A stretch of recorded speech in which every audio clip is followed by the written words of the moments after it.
इस संसार में आप सबको समझाइए, पर 3 लोगों को समझाना बहुत मुश्किल है। बता दें कि रहने दें? क्यों भाई, वो बताएं कि रहने दें? कहीं ऐसा तो नहीं होगा कल से आगे वाला प्रांगण खाली हो जाएगा? हाँ? दुनिया में सबको समझाइए सज्जनों, पर 3 को समझाना बहुत मुश्किल है। माताओं क्षमा कीजिए, 3 में पहला नंबर किसका है? बोले दुनिया में सबको समझाइए पर पत्नी को समझाना बहुत मुश्किल है।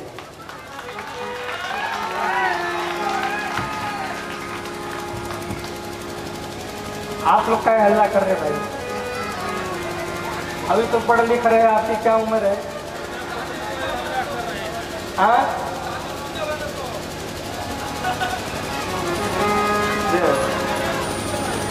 दुनिया में सबको समझाइए पर पत्नी को समझाना बहुत मुश्किल है। पत्नी को समझा लिया तो दूसरे नंबर परिवार को समझाना मुश्किल है।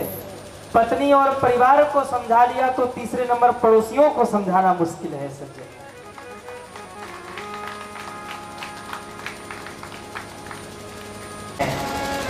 भोले बाबा कब से समझा रहे थे, मां नहीं मानी, और जो कहा जाकर परीक्षा ले लीजिए, सती मां झट चल दी है राम जी की परीक्षा लेने। शंकर जी समझ गए, यहाँ शंभु समनयन माना, दक्ष सुता को नहीं कल्याण। बाबा समझ गए अब सती का कल्याण होने वाला नहीं है। क्यों? मोरे कहे ना संशय जाहि, विधि विपरीत भलाई नाहि। यदि मेरे कहने से सती का संदेह नहीं गया तो विधाता विपरीत हो गए, अब सती का भला नहीं होगा। और देखिए भोले बाबा को बहुत टेंशन हो गया, बहुत चिंता हो गई। तब भोले बाबा ने एक बड़ा सुंदर हल निकाला अपनी समस्याओं का। जब बाबा सोचने लगे कि अब तो मैं यहाँ हूँ, सती गई परीक्षा लेने, इसका कल्याण कैसे होगा, तब बाबा ने अगले ही क्षण अपने मन में ये विचार किया कि मैं इतना परेशान क्यों हो रहा हूँ। क्यों? अरे होई है ही सोई जो राम रचि राखा, होई है सोई जो राम रचि राखा, ओ करि तरक बढ़ावे साखा, ओ करि तरक बढ़ावे साखा,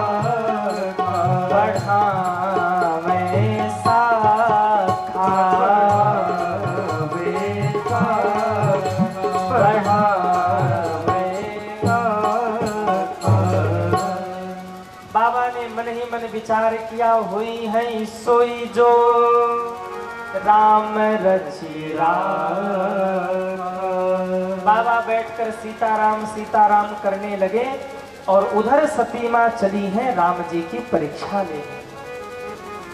मन में विचार किया कैसे परीक्षा लूं, तो मन में आया सीता सीता कह के रो रहे हैं, सीता का रूप बनाऊं, राम के सामने जाऊं, अगर ये ब्रह्म होंगे तब तो पहचान लेंगे, और साधारण जीव होंगे तो सीता सीता कहकर जो मुझे संबोधित करेंगे मैं समझ जाऊंगी, ओ हो ये तो साधारण इंसान है, ये भगवान नहीं है। बहुत विचार किया सती माँ ने, और बहुत विचार करके सती माँ ने आज सीता का रूप बना दिया। क्या बन गई सती माँ? किसका रूप बनाया? अरे बोलो भाई, सीता माता। उन्हीं की तरह वस्त्र पहन लिए, उन्हीं की तरह मुखौटा लगा लिया, उन्हीं की तरह स्वभाव बना लिया। पर ध्यान देना सज्जनों, हम किसी की तरह बनना चाहे तो बन सकते हैं, उसका स्वरूप तो बना सकते हैं, पर उसका स्वभाव कहां से लाएंगे? कौवा चाहे कि मैं कोयल बन जाऊं, तो क्या कौवा कोयल बन सकता है क्या? अरे बोलो ना। अगर बन गया तो जब तक नहीं बोला तभी तक लगेगा कि भाई ये कोयल है, और जो काव काव किया हो, अरे ये तो कोयल नहीं तो कौवा है, पकड़ जाएगा। सती मां सीता तो बन गई, स्वरूप तो बना लिया, पर स्वभाव नहीं ला पाई, वो संस्कार नहीं ला पाई, वो सीता का आदर्श धारण नहीं कर पाई। बोले त्रुटि कहां से हो गई? सीता राम के पीछे पीछे चला करती थी, लेकिन जब सती सीता बनी तो स्वभाव तो सती वाला रहा, सीता राम के पीछे पीछे चलती थी, पर जब सती सीता बनी तो राम के आगे आगे भागने लगी। बस त्रुटि यहीं से हो गई। स्वरूप तो बिल्कुल सीता जैसा था, लेकिन स्वभाव वही सती वाला था। इधर राम जी रो रहे हैं, हे खगमृग हे मधुकर श्रेणी। हाँ सीते, लक्ष्मण जी शांत कराते हैं, भैया शांत हो जाइए, माता जी मिल जाएंगे। और लक्ष्मण जी जितना शांत कराते हैं ना, राम जी उसका डबल रो रहे हैं। जैसे गांव में होता है, एक मैया धीरे धीरे रो रही हो और दूसरी मैया आकर बस इतना कह दे, अरे बहन शांत हो जा, रोने वाली मैया का लाउड स्पीकर दुगना हो जाता है। राम जी धीरे धीरे रो रहे हैं, लेकिन जब लक्ष्मण जी शांत कराते हैं तो राम जी दुगना रोते हैं। और राम जी रो ही रहे थे, इतने में सती मां सीता रूप में आती हुई दिख गई। लक्ष्मण जी ने कहा, भैया शांत हो जाइए, माता जी के लिए रो रहे हैं ना, वो देखिए, वो सीता जी, वो माता जी आ रही हैं। राम जी ने लक्ष्मण जी को कहा, लक्ष्मण चुप चुप, असली नहीं है, नकली है, डुप्लीकेट है। अरे बोले सरकार, हम तो देख रहे हैं कि सीता मां ही है। राम जी ने कहा, लक्ष्मण तेरे और मेरे में यही तो भेद है, तू बड़ा भोला है। अरे देख तो, हमारी सीता हमारे पीछे चलती थी, पर ये जो सीता बन के आई है ये हमारे पीछे नहीं, ये तो हमारे आगे आगे भाग रही है। इसलिए असली सिया नहीं है, तुम 2 मिनट रुको, मैं आता हूं। लक्ष्मण जी रुक गए, राम जी मां के पास पहुंचे, सोचने लगे क्या करूं, प्रणाम करूं तो सीता के रूप में है, संबोधित करूं, संबोधन करूं तो सती मां है मेरी, क्या करूं। भगवान राम ने विचार किया, ये परीक्षा लेने आई हैं, और परीक्षा तो वही लेता है जो गुरु होता है। इस नाते से मैं इनका शिष्य हो गया, इसलिए शिष्य का परम धर्म है कि परीक्षा देने के पहले वो गुरु को प्रणाम कर ले। मेरे भगवान ने हाथ जोड़ा और जोरी पानी प्रभु की प्रणाम, जोरी पानी प्रभु, सभी गाइए, पिता समेत निज नामो, पिता समेत निज नामो। और पूछा, कहे वो बहोरी कहाँ वृष के तो, कहे वो बहोरी कहाँ वृष के तो, विपिन अकेली रही के ही है तो, विपिन अकेली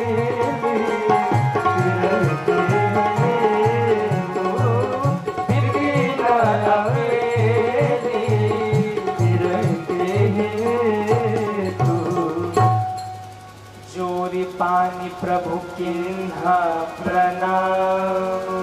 मेरे राम जी ने हाथ जोड़ा, मां मैं दशरथ नंदन राम, मैं कौशल्या नंदन राम आपके चरणों में प्रणाम करता हूँ मां। जोरी पानी प्रभु किन्ह प्रणामो, और पिता सहित अपना नाम लिया, मैं दशरथ नंदन राम, मैं दाशरथी राम आपके चरणों में प्रणाम करता हूँ। मां आना ही था तो अकेली क्यों आई, मेरे भोले बाबा को साथ ले आती। अरे बाबा को भी ले आती तो कम से कम भोले बाबा का भी दर्शन हो गया होता। आजकल कहाँ है मेरे भोले बाबा? कहीं बहोरी कहाँ वृष के तू, और ज्यों इतना शब्द कहा और माँ कह के संबोधित किया, सती माँ चौंक गई, अरे ये तो मुझे पहचान गए। प्रणाम नहीं किया माँ ने, मुड़ी है माँ और माँ ने भागना प्रारंभ किया। भगवान कहने लगे, माँ परीक्षा लेने ही आई हो तो 100% का सर्टिफिकेट देकर जाओ, 80% का सर्टिफिकेट लेकर के कहां जाऊंगा। इसलिए भगवान ने अपनी माया फैलाई और ऐसी माया भगवान ने फैलाई कि माँ जिधर देखती हैं वहीं श्री सीताराम जी का दर्शन हो रहा है। जह चित वहीं तह प्रभु आसीना, चित वहीं तह प्रभु आसीना, जह चित वहीं तह प्रभु आसीना, चित वहीं तह प्रभु आसीना। कावत सुर मुनि गान प्रवीणा, कावत सुर मुनि गान प्रवीणा, कावत सुर मुनि गान प्रवीणा, कावत सुर मुनि गान प्रवीणा। श्री राम जय राम जय जय राम, श्री राम जय राम जय जय राम, श्री राम जय राम जय जय राम, श्री राम जय राम जय जय राम। भगवान की जय हो। सप्तऋषियों ने दूर से ही माँ को प्रणाम किया। पास गए तो माँ ने सप्तऋषियों को प्रणाम किया है। सप्तऋषियों ने प्रश्न किया, देवी आप बहुत कठोर तप कर रही हैं, क्या मैं आपके तप का हेतु जान सकता हूँ? आप इतना कठोर तप क्यों कर रही हैं? माँ ने कहा, बाबा आप मेरे तप का हेतु जानेंगे तो आप मेरा मजाक बनाएंगे, आप मेरे तप का हेतु जानकर मेरी हंसी करेंगे। क्यों देवी, ऐसा क्या कारण है? माँ ने कहा, बाबा मैं बिना पंखों के उड़ना चाहती हूँ, मैं बालू की रेत पर दीवार खड़ी करना चाहती हूँ, मैं महादेव को पति रूप में प्राप्त करना चाहती हूँ। सप्तऋषि ठाका लगा करके हंसे, देवी शिव जी को पति रूप में? किसके कहने पर? कहा, हमारे गुरु नारद जी के कहने पर। सप्तऋषि हंसने लगे, ओहो नारद की बात को आज तक जिसने माना उसका घर बसा नहीं, उसका घर उजड़ गया है। इसलिए आप कहिए तो हम आपका विवाह विष्णु से करवा दें, आप कहिए तो हम आपका विवाह इंद्र के साथ करवा दें। माँ ने कहा, हमारे भोले बाबा में क्या कमी है? सप्तऋषियों ने कहा, देवी कोई भी माँ बाप अपनी बेटी के लिए जब रिश्ता देखने जाते हैं ना, तो पहले 3-4 चीज देखते हैं। क्या देखते हैं? पहली चीज ये देखते हैं कि जिनसे हम अपनी बिटिया का संबंध कर रहे, घर द्वार है कि नहीं, हाँ, घर कैसा है उसके पास।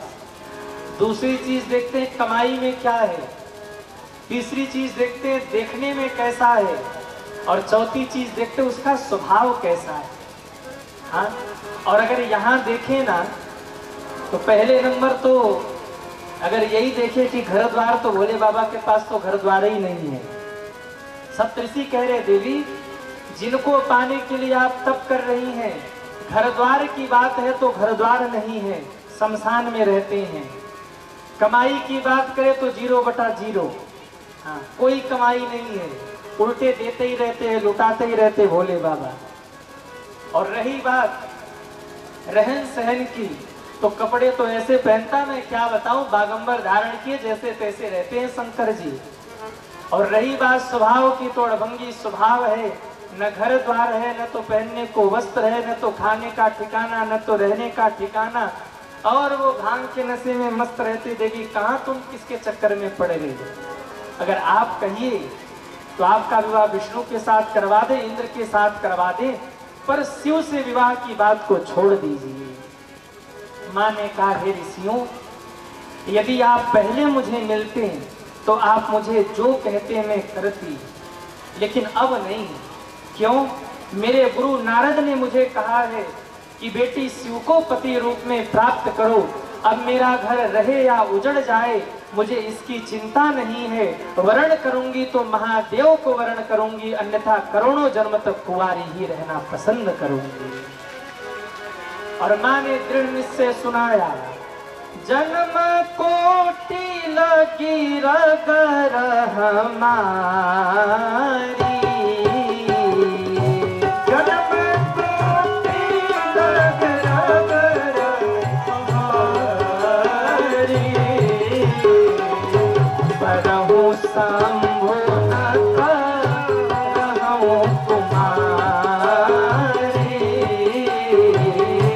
करो शंभु नता रहूं कुमारी।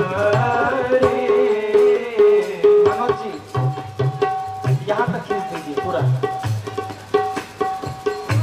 भैया थोड़ा उठ जाइए आप लोग, भीड़ बढ़ रही है तो यहाँ तक बैठ खींच दीजिए। रहु शंभु नता रहूं कुमारी, रहु शंभु नता रहूं कुमारी। श्री राम जय राम जय जय राम, श्री राम जय राम जय जय राम। माँ ने अपना दृढ़ संकल्प सुनाया, जन्म कोटि लगी रगर हमारी, बरहूं शंभु नता रहूं कुमारी। अपने गुरु के चरणों में माँ की दृढ़ निष्ठा देखिए। कहती है मेरे गुरु ने कहा है तो 1 करोड़ जन्म लेना पड़े फिर भी मैं अपने गुरु के वचनों से पीछे नहीं हटूंगी। और ये है गुरु के प्रति निष्ठा सज्जनों। लेकिन आजकल ऐसी निष्ठा नहीं रह गई। आजकल जैसे लोग मोबाइल बदलते हैं ना, हर 1 साल बाद एक नया फोन लॉन्च होता है और उसको बदल के दूसरा ले लेते हैं। हर साल मोबाइल जैसे बदल देते हैं, ऐसे ही आजकल के चेला लोग गुरु भी बदलते रहते हैं। गुरु बनाया, गुरु जी से कहा गुरु जी फैक्ट्री चलवा दो, बिजनेस चलवा दो। अब गुरु जी तो भजनानंदी कह गए राम राम करो, तुम्हारा भी कल्याण होगा, तुम्हारे परिवार का भी कल्याण होगा। कुछ दिन तक राम राम किया, बात नहीं बनी तो ये गुरु जी बेकार है, चलो दूसरे गुरु जी के पास। वहां गए, वहां भी बात नहीं बनी तो ये भी गुरु जी बेकार है, चलो तीसरे गुरु जी के पास। हाँ, हमने भी देखा ऐसा। हाँ, ऐसे पहले तो आते गुरु जी हम आपके शिष्य आपके चरणों में शरणागत है, दीक्षा दे दो, दे दिया दीक्षा। अब फिर ये हुआ कि भाई 2 साल बाद आके बोले गुरु जी फैक्ट्री चलवा दो, दुकान नहीं चल रही, दुकान चलवा दो। अब बताओ हम कथा करें कि बैठ के दुकान चलवाएं? अब यही काम रह गया शशिकांत महाराज को कि बैठ के दुकान चलवाएं, फैक्ट्री चलवाएं। और महाराज अगर कह दिया कि भगवान का भजन करो, देखो भाई हम तो भजनानंदी हैं, राम नाम लेते हैं, भगवान की कथा सुनाते हैं, भगवान के चरणों की सेवा में लगे रहते, तो चेला को लगे ओहो ये गुरु जी तो बेकार है, चलो तंत्र मंत्र वाले गुरु जी के पास। और फिर वहां गए, फिर तीसरा गुरु बदला, फिर चौथा गुरु बदला, और फिर न इस पार के रहे न उस पार के रहे, बीच में ही नैया डूब गई। मैं निवेदन करूं जीवन में एक गुरु धारण कीजिए, गुरु के द्वारा जो माला दी गई गले में एक माला धारण कीजिए, एक आसन अपने लिए रखिए, एक इष्ट बनाइए, एक गुरु बनाइए, एक मंत्र का जप कीजिए, एक के चक्कर में रहिए, एक के चरणों में निष्ठा रखिए, एक के वचनों पर विश्वास कीजिए। यदि अनेक भगवान और अनेक गुरु के चक्कर में पड़ गए तो कुछ नहीं मिलेगा। एक गुरु और एक भगवान में निष्ठा बन गई तो बेड़ा पार हो जाएगा सज्जनों। और गुरु भी कैसा हो, गुरु अपनी पूजा करवाए ऐसा गुरु नहीं होना चाहिए। गुरु ये कहे कि हमको लाके पैसे दो, हमको लाके लिफाफा चढ़ाओ, प्रणाम करके दूर से निकल जाना, अपराध नहीं लगेगा।